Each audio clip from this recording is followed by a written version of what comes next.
Ay, malaki yan. Kaldero! Mami, Kaldero! Kaldero! ikaw.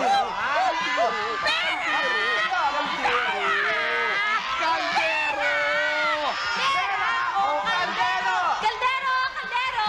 Sandali lang, uy. 100,000 na, hindi tig 50,000 na tayo. Pera na tayo. Kaldero! Kaldero! Tama yan. Dapat pera eh! Tama yan, doon yan. Talaga? Teka, sandali. Dalawa naman kami. Pwede bang ako napipili? Sa akin na yung 50,000. Sa kanya na yung laman ng kaldero. Teka, touch mo. Hindi pwede yan. Walang ganyan. Kaldero na Hati naman kami. Sige na. Teka. Pwede ba yun? No, hindi pwede. Hindi pwede. Hindi pwede. Kaldero pinili. Kaldero! Kaldero. Pero kaldero? Kaldero! Kaldero! Kaldero nga. Ang laman ng kaldero na ipinagpalit sa 100,000 piso ay 342 to the USA! Pumunta kayo sa Amerika!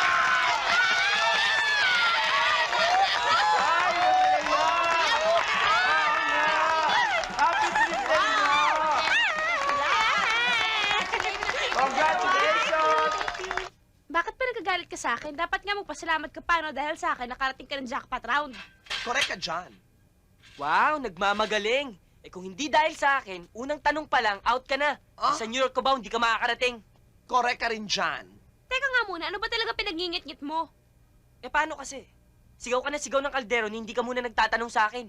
Oo nga naman, dapat kinonsulta mo rin siya. Teka nga rin muna, ang usapan natin, kahit ano pa ang laman ng kalderong yon, hati tayo, di ba? 50-50. Oo nga! Teka. Kanino ka ba kampi, ha? Kanino ka ba talaga? Ha? Sorry. Grabe ang lamig dito. Akala ko pa naman chicken lang sa'yo ginaw na to. Ang tagal mong tumira sa States, giniginaw ka pa. Basically, I'm warm-blooded. Warm-blooded or hot-blooded? Real hot! Ronnie, you're so kinky. What I mean is, ginawin ako. Ako rin. Ka pa siguro. Ano naman ang koneksyon nun? Lahat ba ng mga ginawin, virgin pa? Ako? Hindi. Alam nyo, ang first time ko, boyfriend ko. Gwapong-gwapo. German pa. Isang beses lang. German? Parang German Frankfurters? Masarap ba? Anong masarap yung kinakain niya? Hindi, yung first time niya. Yung sa akin naman kasi, curiosity lang. Nakakatawa nga eh, dahil first boyfriend ko yun. Eh di, ikot kami ng ikot. Maghapon kami naghahanap kung saan po pwede. And Eddie, napapunta kami sa chemistry laboratory. Napasigaw ako sa sobrang sakit. At sa lakas ng sigaw ko, napasag yung 10 test tube. 3 araw akong hindi nakapasok dahil 3 araw akong nilagnat. Eh, ano nangyari sa boyfriend mo? Nagpare. Nagpari pala siya. O, ikaw naman, Hedy, ano? Hay nako, kamuntik na rin ako noon, ano? Paano lahat ng mga kabarkada ko may mga boyfriends na? Eh di naki-boyfriend din ako kahit hindi ko type yung lalaki. Tapos ba naman, pinark yung kotse sa likod ng cultural center. Tapos hiniga ako sa likuran. At gusto akong... Sinapak ko nga siya. Saan mo sinapak? Eh di doon, umuwi nga siya namimilipit eh. Hedy, hindi dapat sinasapak yun. Basta ako, my first time will be with someone I really love. How sweet naman. Tigilan na nga natin to. Umiinit na usapan eh. Kumain na lang tayo. Ang sarap ng hotdog! Hindi talaga.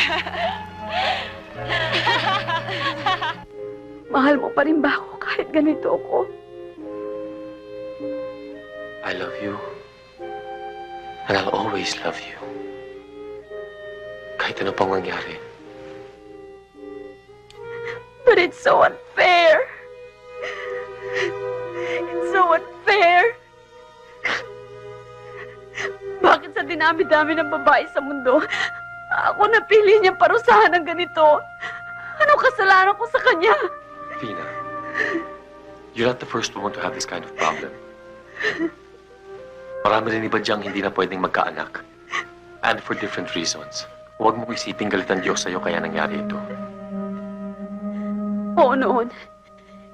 Inaamin ko takot akong magkaanak. Dahil hindi ko alam kung kaya ko magpalaki ng bata. Pero ngayon, kung kailan gustong-gusto ko na, kailan sabik na ako, tsaka ako na lamang hindi pwede. Kahit kailan hindi maaari. Dahil napakasakit na biro ito. Alam ko. But if that's what God wants, sino naman tayo para sabihin siya ay mali? Malay mo may iba siyang binabalak para sa atin. Hindi lang natin masasabi ngayon. In fact, nagpapasalamat nga ako sa mga biyayang binigay niya sa akin. I've had a good life all these years. Meron akong maganda at mabait na asawa. Tama na sa akin yun.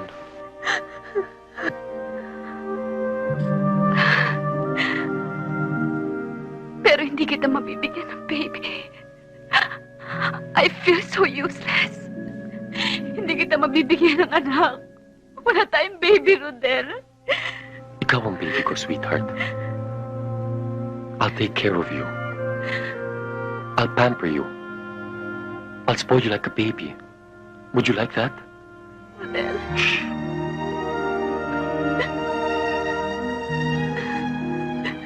Kung pwede tayo the last 5 years na walang anak, we will survive the next 20 na kahit tayong dalawa lang. Are you sure kaya natin to, sweetheart? For as long as we know we love each other, kahit ano kaya natin.